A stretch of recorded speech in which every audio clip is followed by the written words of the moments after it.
AC power grids hadn't made it all the way through to rural North America yet. The ones I had were notoriously unreliable. And they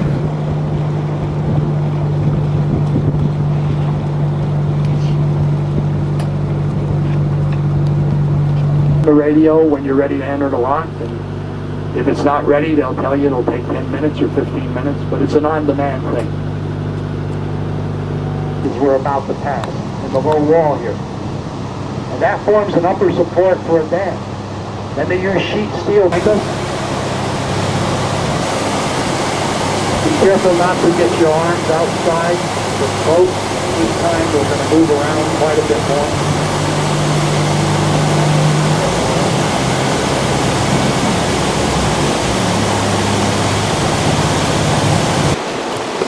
Okay, if you remember the tunnels in these walls down below us, we have 14 feet of water below us. What connects the tunnel, the big tunnel, to the rest of the lock are 3-foot ports. There are other smaller tunnels. They come out perpendicularly every 30 feet. The first one comes out right up by that front ladder. When the time is right, I'll tell you, and you can look in the center of the lock. And what you're going to watch is water coming out of both walls, meeting in the center and creating a whirlpool. And if it gets both valves opened at the same time, it'll meet in the center and maybe raise the water as much as a foot in the center. It'll look like a big whirlpool. The first one sucks a lot of air, so it makes a good photograph.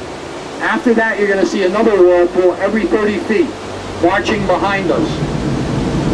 That coin needs help. That gate is rubbing against its coin very badly.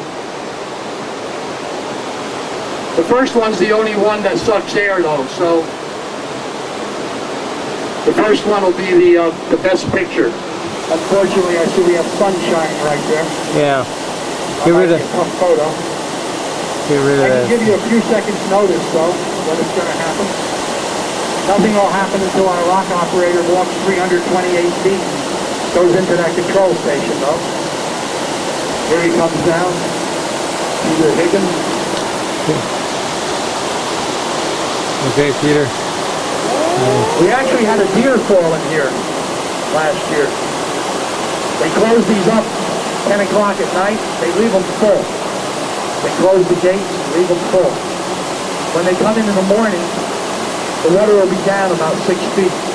So there's leaks down that end too, just like there's leaks here. Wasn't paying attention. You didn't get both sides together.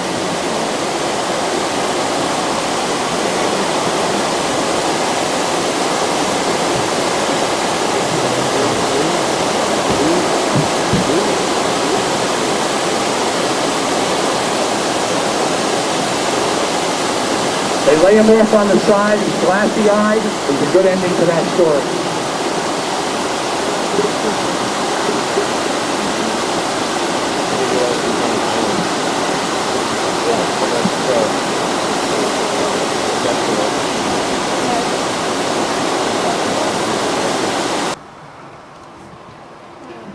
So the Western Inland Navigation Company actually built some locks to get around.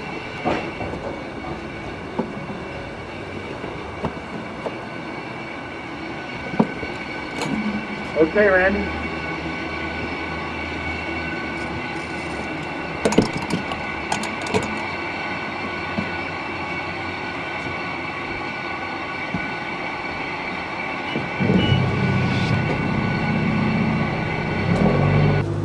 Of course, not in the winter.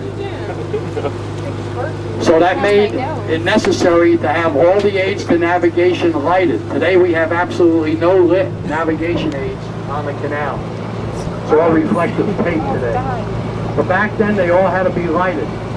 And what they were lit with were kerosene lanterns. And they only carried 3 quarts of kerosene. They only burned for about 7 or 8 hours. And that's what the 80 buoy boats did, stretched across the state. Every day the buoy tender, the operator of the buoy boat, would go out, bring fresh lanterns on, pick out the ones that were about to burn out, bring them back, trim the wicks, reload the kerosene. So what is it, those? Creek, last year, I have a fella sitting right next to me right here. He grabs me by the... Thank you. So they're going to rebuild. I know. There's only one on the canal. This is coming perpendicular to the canal. They don't want it to run into the canal. In the old days, they would have built an aqueduct to take it over the canal. But when they built this canal, they put it under it. So the way they do that is they bore down a hole straight down on one side, same on the other, and connect it with a tunnel underneath. So it looks like a U. It's a dive culvert that the stream comes into one side of the canal, continues out on the other. Now the problem they have with this one, until just a couple years ago, were beavers. The beavers love to build their dams in there. And every year they struggle to take them apart 2 or 3 times during the season. Now the reason I know this story is because my other captain was the director of the New York State Canal System from 1985 to 1995, John King. He works without any kind of machinery. They did it all by hand, hammer and chisel. So that's the berm in the background, one end of the lock, the other end.